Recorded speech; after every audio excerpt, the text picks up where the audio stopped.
আসসালামু আলাইকুম সুপ্রিয় ভাই বোনেরা। নামজারি আবেদন করার পর আপনাদের নামজারি বাতিল হয়ে যায়, তো আপনারা খুব টেনশানিত হয়ে পড়েন, যে আসলে বিভ্রান্ত হয়ে পড়েন, কি হইল, কি কারণে আমার নামজারি বাতিল করে দিল।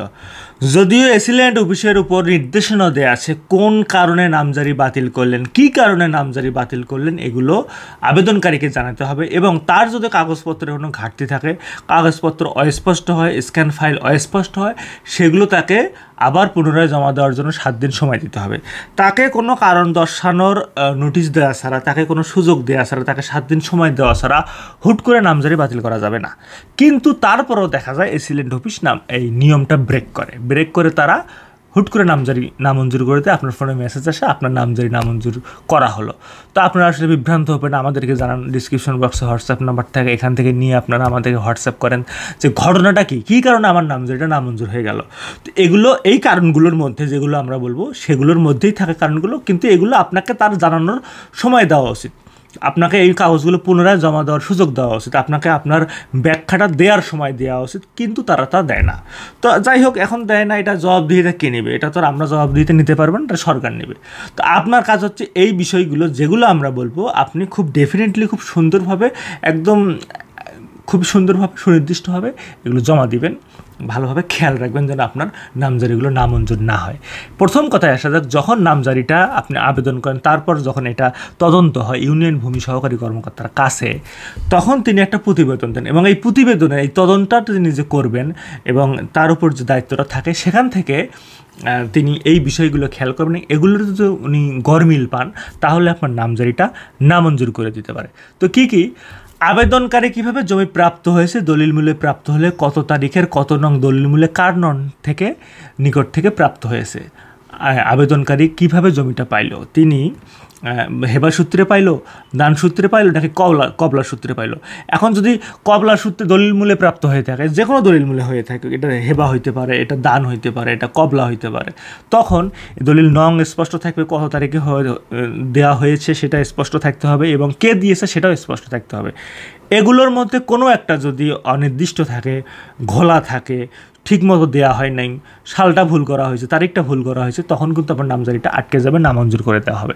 তো আপনার উচিত যে বিষয়গুলো বললাম এগুলো খুব ভালোভাবে, 1 লাইন 2 বার বলতে চাই না, আপনারা বুদ্ধিমান মানুষ, এই ভিডিওটা দরকার হলে 2 বার দেখবেন, তাহলে আপনি ক্লিয়ার হবেন। তারপর আসে আবেদনকারী উক্ত জমিতে দখলে আছে কিনা, বা তার পক্ষে কোনো ব্যক্তি দখলে আছে কিনা। দখলটা খুবই ইম্পর্ট্যান্ট। আপনি জমি কিনলেন কিন্তু আপনি দখলে নাই।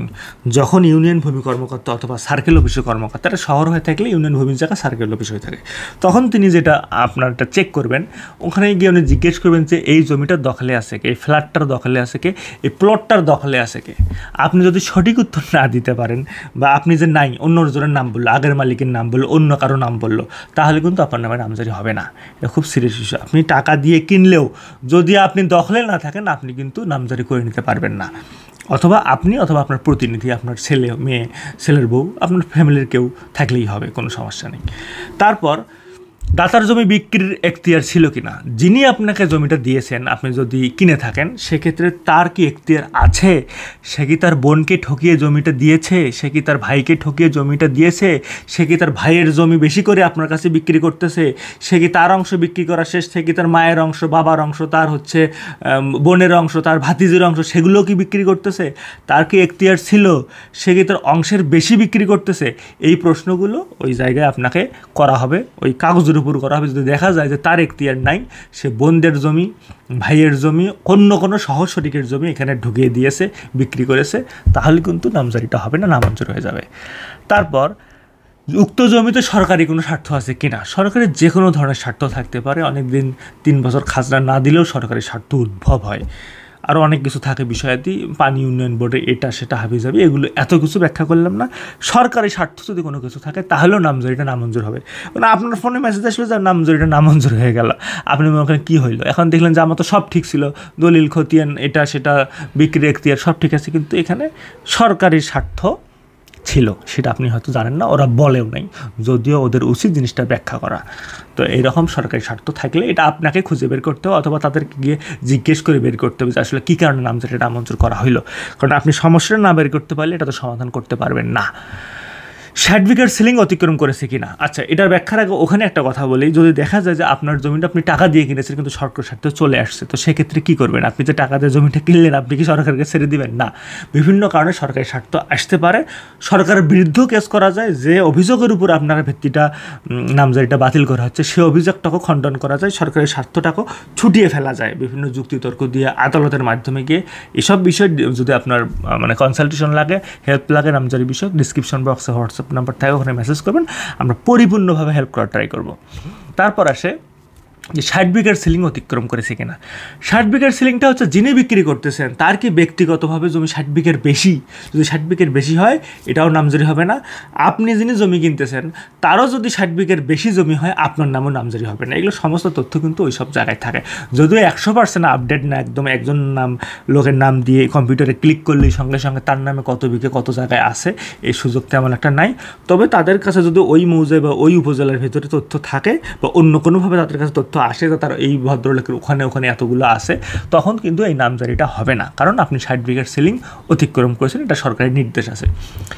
দেওয়ানি মামলা রেজিস্টার, তার জানা আমাদের দেওয়ানি মামলাভুক্ত জমি কিনা বা আদালতের নিষেধাজ্ঞা আছে কিনা, ওই জমিটার উপর যদি কোনো দেওয়ানি মামলা রেজিস্টার হয়ে থাকে, যদি আদালতের সুস্পষ্ট নির্দেশনা থেকে থাকে, যদি দেওয়ানি মামলাভুক্ত হয়ে থাকে, মামলাভুক্ত হলেই যে নামজারি হবে না তা না, তবে আদালতের সুনির্দিষ্ট যদি নির্দেশনা দেখে থাকে যে এই জমিটার কোনো ক্রয় বিক্রয় কোনো কিছু স্থানান্তর নামজারি হবে না, তাহলে কিন্তু হবে না।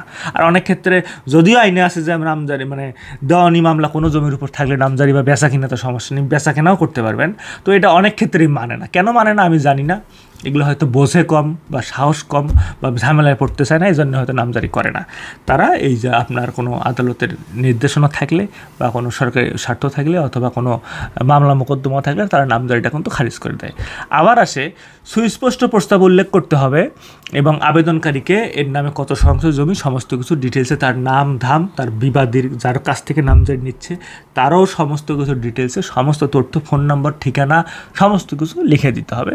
কোনো নামের, কোনো ফোন নাম্বারের, কোনো ঠিকানার যদি অপর্যাপ্ততা দেখা যায়, কোনো যদি এখানে কোনো ঘাটতি দেখা যায়, কোনো অসংলগ্নতা দেখা যায়, তাহলেও নামজারি নামঞ্জুর হবে। এই বিষয়গুলো খেয়াল রাখবেন, ভালো করে করবেন, প্রফেশনাল দিয়ে নামজারি করাবেন, প্রফেশনালকে দিয়ে নামজারির আবেদন করাবেন, ইনশাল্লাহ ভুল হওয়ার কোনো সুযোগ নাই। তারপরও এসব ঝামেলা হলে এগুলোও খণ্ডানোর সুযোগ আছে। আমাদের কাছে হেল্প নিতে পারেন, ডিসক্রিপশন বক্সে হোয়াটসঅ্যাপ নাম্বার আছে। সবাই ভালো থাকবেন, আল্লাহ হাফেজ।